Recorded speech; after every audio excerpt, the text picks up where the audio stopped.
At my sister's wedding, she publicly mocked me. Then her groom silenced the whole room. It started with a smile. Emily, the bride, in her lace gown and fresh lip gloss, grinning from behind the microphone like she'd just won something. "Before the night slips away," she said, raising her champagne flute, "I want to thank everyone who made today so special." The crowd clapped. Cameras clicked. I sat near the head table, smiling too. Automatically. My amazing parents, our friends, the bridal party, and of course my older sister, Alyssa, who has always been my... She paused for effect. Emotional support animal. Laughter. Quick. Sharp. Loud enough to echo. I froze. My smile stayed put, but my jaw twitched. Did she really just say that? No, seriously. Emily went on, her voice syrupy sweet. She's always been there, through breakups, meltdowns, questionable haircuts. Bless her heart, she's always felt things so deeply. More laughter. My stomach dropped. I caught our mother's glance across the room. That tight. Just go with it. Smile she'd used every time Emily crossed a line and expected everyone to applaud. She's also the reason I know not to trust Amazon reviews, Emily continued. Remember the bridesmaid shoes, Liz? Size 8 my ass. The table roared. I blinked. There it was, the public teardown dressed as a toast. A backhanded highlight reel of my worst moments disguised as bridal banter. I glanced at Emily's new husband, Daniel. He wasn't laughing. He was watching me. My hands were folded neatly in my lap, napkin creased perfectly, wine glass still full. I didn't say a word. But honestly, Emily said, softening her tone, Alyssa, you've always been my rock, even when you were a little intense. And I mean that in the best possible way. Everyone chuckled again. I stayed still, tension humming under my skin like static. She ended with a wink. Here's to my sister. May she find someone who loves her, almost as much as she loves overthinking. Another wave of laughter. Another camera flash. And then it was done. She handed the mic back to the DJ and floated toward Daniel like nothing had happened.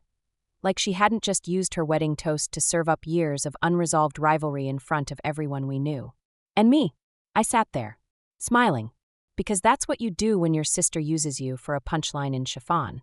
But what Emily didn't see, or maybe didn't care to, was that someone else had been watching the whole time. And he wasn't smiling.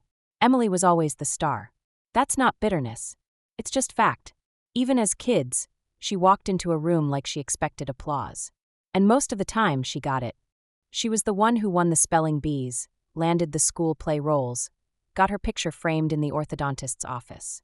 And I was the quiet one, the reliable one, the sister who made flashcards and ironed costumes. Our parents used to say we balanced each other out, which really meant I filled in the gaps she left behind. Emily would forget to call Grandma. I'd send flowers. She'd flake on Thanksgiving prep. I'd show up early and bake an extra pie, then say Emily made it when someone asked. That's just how it was. She loved attention. I didn't. She needed the spotlight. I made sure the lights worked. Even into adulthood, nothing changed. Emily called me her emotional anchor. Mostly when she needed to vent about her job, her friends, her dating life. I was the one who answered every 1 a.m.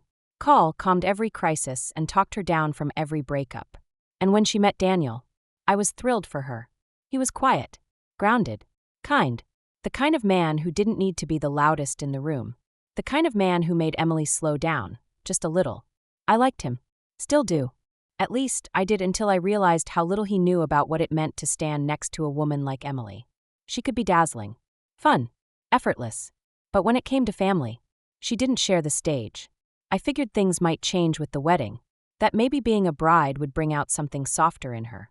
That maybe, after all the support, she'd finally see me as more than her emotional convenience. I helped with the vendor calls, made her emergency kit, sewed the tear in her veil the morning of the wedding, while she FaceTimed her friends and called herself the calmest bride in history. I didn't ask for thanks. I just hoped for kindness. And then she stood up in front of everyone and reminded me that kindness was never her currency. If you looked closely at that wedding, the color palette, the florals, the seating chart that somehow kept Cousin Leo and his ex-wife at opposite ends of the room, you'd see me. My fingerprints were everywhere. Emily didn't have the patience for details.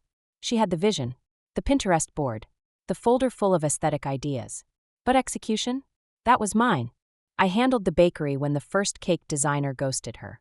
Negotiated with the venue after she forgot to sign the contract, and almost lost her deposit. Wrangled the last-minute bridesmaid dress order when her best friend switched sizes 2 weeks out. I spent hours building her wedding playlist, and then spent more hours editing it after she said the vibe was too old millennial. I even dealt with the florist after Emily called crying because the roses were the wrong shade of blush. She never said thank you, but that was okay.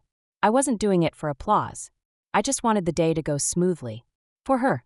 I told myself it was her nerves, that she was overwhelmed, that once the day came, she'd see everything I did, and maybe for once see me. But when she stood on that mic and turned me into a punchline, I realized she had seen me. She saw how much I gave, how steady I stayed, how invisible I made myself to keep the peace. And she banked on it. She knew I wouldn't fight back. Not at her wedding. Not in front of everyone. So she took the spotlight and made sure I stayed in the shadows. Even when the spotlight should have been shared, if just for a moment. Even when I had done everything behind the scenes to keep her day from falling apart. She didn't just forget me. She weaponized me. This wasn't the first time Emily made me the punchline. It was just the first time she did it in a white dress. When we were kids, she used to call me the Echo. Because I repeated things. Because I followed her around. Because I wanted to be near the sun. She'd say it in front of her friends. Don't mind my echo, she just repeats what I say. And I'd laugh. Because I didn't know better. Because I thought that was sisterhood. At my own high school graduation party, she gave a toast, something sweet, I thought. She told everyone that I was the hardest worker she knew. Even though she once cried over getting a B+ in gym. People laughed. I laughed. But I didn't forget. At my birthday brunch the year I turned 30, she brought a framed photo from our awkward teen years. Proof she wasn't always this pretty, she said, holding it up. Another round of laughter. She always said it with a smile. Always knew how to coat her cruelty in sugar. So people excused it. It's just her sense of humor. That's just how Emily is. You know she doesn't mean anything by it. But that's the thing. She did mean it. She meant to make sure I stayed a step behind. Meant to remind everyone who the favorite was, even if no one said the word out loud. And I let her. Because calling it out made me the sensitive one. Because refusing to laugh meant I couldn't take a joke. Because pushing back was too much work in a family where appearances were everything. So I smiled. I laughed. I let her have it. Until the wedding. Until that toast. Until she stood in front of 100 people, called me her emotional support animal, and expected me to smile through that, too. And maybe I would have. Maybe I would have swallowed it again. If it weren't for what happened next. The music started again like nothing had happened. The DJ didn't miss a beat. He hit play on some crowd-pleasing top 40 hit, and people moved like the toast hadn't happened. Like my dignity hadn't just been gift-wrapped and served up between salad and the entree. Emily beamed. She twirled on the dance floor, clutching her bouquet in one hand, waving to our aunts with the other. The center of every conversation.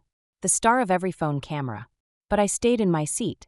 I tried not to blink too much, worried that if I did, the tears would show up before I could stop them. That was a choice, someone muttered behind me. I didn't turn around. Our mom came over to refill her champagne and touched my shoulder like it was enough. You know your sister, she whispered.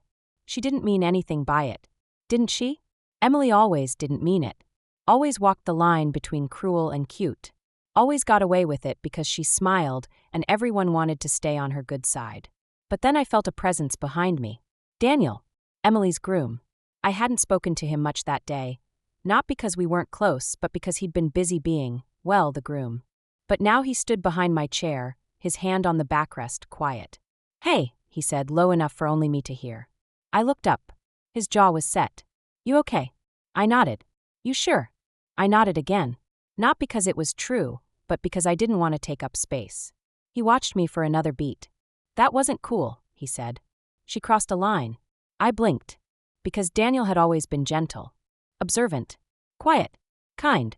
But not this kind of assertive. You don't need to say anything, I told him. It's her day.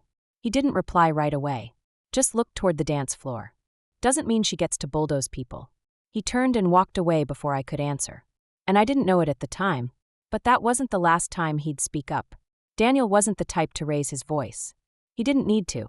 He had that calm, composed presence that filled a space without shouting. The kind of man who didn't speak often. But when he did, you listened. And when he took the mic at the end of the night, everyone expected a sweet little thank you. What they got was something else. He stood near the sweetheart table, holding a glass of champagne in one hand and the mic in the other. He smiled at Emily first. "Before we wrap up this night," he said, "I just want to say a few words." Emily beamed. She looked at him like he was about to gush about how beautiful she looked, how perfect the day had been. "Today has been incredible," he said. "The food, the music, the people. I'm so grateful to all of you who helped make it happen." Polite applause. "But there's something I can't let slide." The room quieted. "I've spent the last year getting to know not just my wife," he continued, glancing at Emily again, "but the people closest to her." I sat still. My breath caught, not in panic but in anticipation. "And there's someone here who has given more than anyone else, not just to this wedding, but to this family." He looked toward me. Direct. Steady. "Alyssa, you've shown up every step of the way. You handled details none of us wanted to think about. You did the thankless work with grace." Emily's smile faltered. "You were insulted tonight. Publicly. Jokingly, maybe. But I saw it. And I'm not going to pretend it didn't happen." Now the room was frozen. No laughter. No music. No glasses clinking. "Kindness isn't a party trick," he said. "It's not optional. Especially not with family." He raised his glass. "To the person who reminded me what grace under pressure looks like, and what it means to be quietly powerful." He looked at me one more time. "Alyssa, thank you." And just like that, he set the mic down and walked off the stage. You could hear the silence. That heavy kind of quiet where forks hang in midair, where phones stay face down, where nobody knows what expression they're supposed to wear. Emily stood frozen beside the cake table, still holding her bouquet, still smiling barely, but her eyes were darting, scanning the room for support, for validation, for someone to laugh and break the tension. No one did. Daniel had returned to his seat and was casually sipping champagne, as if he hadn't just flipped the script on the entire night. My heart was pounding, not from embarrassment, but from something else. Something sharper. Relief. For once, someone else had called it out. And not just anyone, him. The one she'd married. The one she thought would join in on the performance. Instead, he dismantled it. Quietly. Calmly. Completely. I could feel eyes turning toward me. Not pitying. Not uncomfortable. Just different. Like people were seeing me for the first time without the distortion of Emily's lens. Across the room, our mother looked like she might pass out. I could practically hear her inner monologue. This wasn't supposed to happen. This wasn't part of the plan.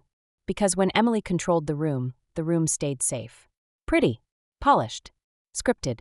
But now, the script was burning. And she had no idea what to do. She leaned over to whisper something to her maid of honor. Their heads close, the fake laugh too loud, but it didn't land. The energy had shifted. This wasn't her moment anymore. It belonged to someone else. And she knew it. By morning, Emily had already started rewriting the story. She posted a carousel of wedding photos on Instagram. Her twirling in the dress, the cake cutting, a blurry selfie with Daniel at the altar. The caption? "What a magical night, two hearts, laughter, love, and a little light roasting. Couldn't have asked for more. #blessed, #bridal banter, #sister love." Sister love. Like what she did on that mic was bonding. Like turning me into a character from her one-woman show was just playful affection. She even tagged me. I didn't like the post. Didn't comment. Didn't share. Neither did Daniel. That part was telling. In fact, I noticed Daniel hadn't commented on any of her photos that morning. No reposts. No heart eye emojis. No "I'm the luckiest guy in the world" captions. Just silence. I didn't hear from Emily until 2 days later. A text. "So I guess you're still mad," face with rolling eyes. "I was joking, Alyssa. It was my wedding. Sorry you didn't get the attention for once." That was the line she chose. Not "I'm sorry." Not "I went too far." Not even "Did I hurt you?" Just a reminder that the day was about her. And a jab to let me know that anything I felt was just insecurity. Classic Emily. But she didn't expect what came next. The family chat was lighting up, mostly about how unexpected Daniel's speech had been. My aunt wrote, "I thought it was so graceful. Took guts." My cousin replied, "I didn't realize how much Alyssa did for the wedding until he said that." Someone even sent a photo me, sitting quietly with my napkin in my lap while Emily spoke into the mic with one hand on her hip. Side by side, the contrast was obvious. And Emily? She'd been watching it all unfold. 1 hour later, her Instagram post was gone. Deleted. No explanation. No new caption. Just erased, like if she hit backspace enough times, maybe the memory of that night would vanish too. But memories don't work that way. Especially not when the truth already has witnesses. Emily's next message came the following evening. This one was longer. More polished. Like she'd been workshopping it in her head all day. Hey, I've been thinking about everything. I really didn't mean for you to feel hurt. You know I love you. I just thought we were the kind of sisters who could laugh at ourselves. I guess I misread that. If you want to talk, I'm open. It was the closest thing to accountability I'd ever gotten from her. And still, she didn't apologize. Not directly. Not for the toast. Not for the years before it. It was classic Emily diplomacy. Say something just close enough to sorry that she could point to it later and say, I tried. I sat with the message for a while. Read it twice. Then I typed 4 words. He saw me, and sent it. No punctuation. No softening. No invitation to discuss. Because that was the truth. Daniel had seen me. Not the curated version Emily presented to the world. Not the helper. The sidekick. The convenient emotional sponge. He saw me fully. And in front of everyone, he chose not to ignore that. He chose me. Not over her. But beside her. And that was the part she couldn't stand. Because for the first time in her life, the room didn't orbit her. It paused. Pivoted. And looked my way. Emily didn't respond to the message. But I know she read it. I know because hours later, her Facebook relationship status disappeared. Her honeymoon post stopped. And in the wedding recap album she posted later that week, Daniel's speech was left out entirely. Like it never happened. But it did. And even without a microphone. So did I. 3 months later, someone brought it up at a baby shower. We were passing around tiny onesies and fruit skewers when a friend of a friend, someone I barely knew, leaned over and said, Wait, you're that Alyssa, right? The sister from the wedding. I blinked. The one Daniel toasted at the end? That was you. I nodded slowly. She grinned. That was iconic. I've never seen a groom do something like that. So classy. And honestly, you didn't flinch. Respect. I smiled. Not out of pride. Out of peace. Because I hadn't told that story. I hadn't corrected the narrative. I hadn't defended myself online or replied to Emily's half-hearted outreach. I'd just lived. And somehow that had been enough. People saw. Even the ones I didn't think were paying attention. I heard from my aunt that Emily and Daniel were working on things. Apparently the honeymoon was short. Literally and figuratively. He'd started pulling away. Not out of cruelty. Just clarity. He wasn't built for performance. He didn't want a partner who needed a spotlight. He wanted one who could share the light. And Emily? She still hadn't learned how to step out of center frame. We haven't talked much. She sends a birthday text. A Christmas card with a dog I didn't know she adopted. And one random meme months later with a caption that read, This is so you LOL. I didn't reply. Not out of spite. Out of self-respect. Because closure didn't come with a dramatic scene or a full-circle apology. It came in a quiet room. In a moment when someone remembered what mattered. And they remembered me. Not as a side character. Not as a setup to someone else's punchline. But as the person who sat in grace. And still stood taller than the mic. Thanks so much for watching. If you love a good revenge story, or if you've ever dreamed of getting the last word without saying much at all, you're in the right place. Be sure to like this video, subscribe to the channel, and turn on notifications so you never miss a new savage ending. Because around here, karma always hits different.